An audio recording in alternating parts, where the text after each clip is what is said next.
Hi everyone and welcome to my YouTube channel.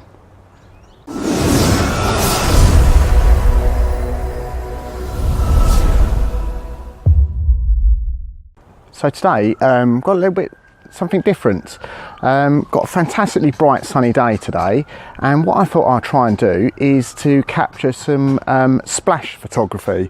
So got myself set up here on a vase, half full or 3/4 full of water, with a white card background. Now this is something I picked up from one of these stationery shops, and normally I use the opposite side, which is black, to obviously use for my still life photography.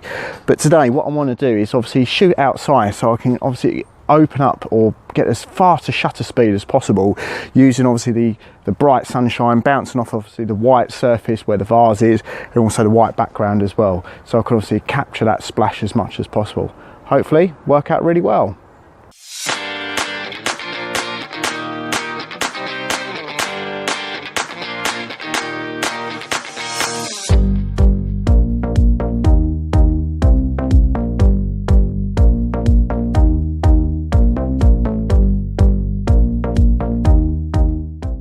So just going through the setup that I've got here, I've got my kit lens on, approximately sort of 40-45mm, it's zoomed in. Got it obviously set back a little bit because obviously I don't want to get it splashed by the water and obviously damage the camera itself. And I've actually got my cable release in today, because what I'm having to do is obviously try and fire the shutter at the same time that I'm dropping the pepper into the actual water to obviously make that splash.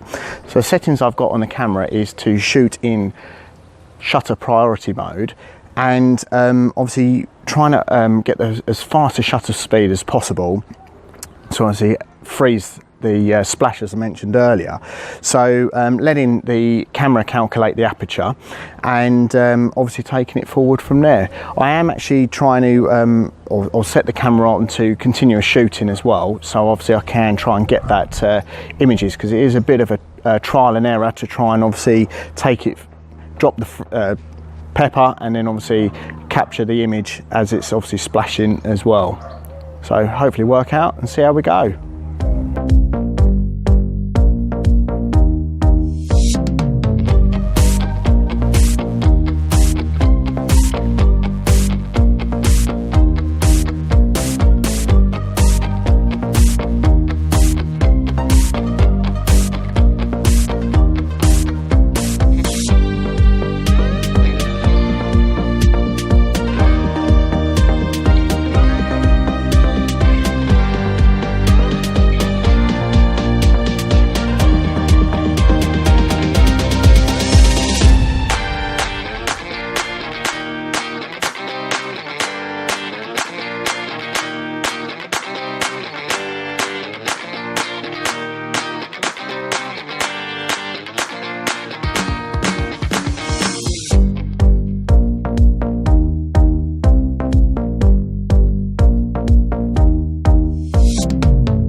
So as you can see, it's a bit of a trial and error doing this one, but one of the major added advantages of doing this setup outside is that obviously all of the water that splashes everywhere is just going to go onto the grass, so it's not too bad at all really.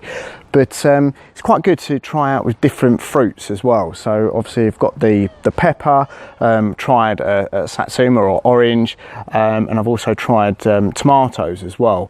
Unfortunately, tomatoes didn't really work out that well. They're obviously small tomatoes, maybe a larger sort of salad tomato might well be a bit better. But obviously again, it's trying to get that splash, create and obviously freeze it as fast as you can, obviously with the shooting the shutter priority mode. So obviously you can freeze the splash as much as possible. Hopefully you've enjoyed this short video. Thanks a lot for those that subscribed. If you do enjoy this video, please consider subscribing. Also make sure that you click on the bell icon as well, so you get notified each time I make a post. Please also give it a thumbs up and make a comment, and I do try and respond to every single comment that's made on my videos. But thanks a lot for watching, and take care.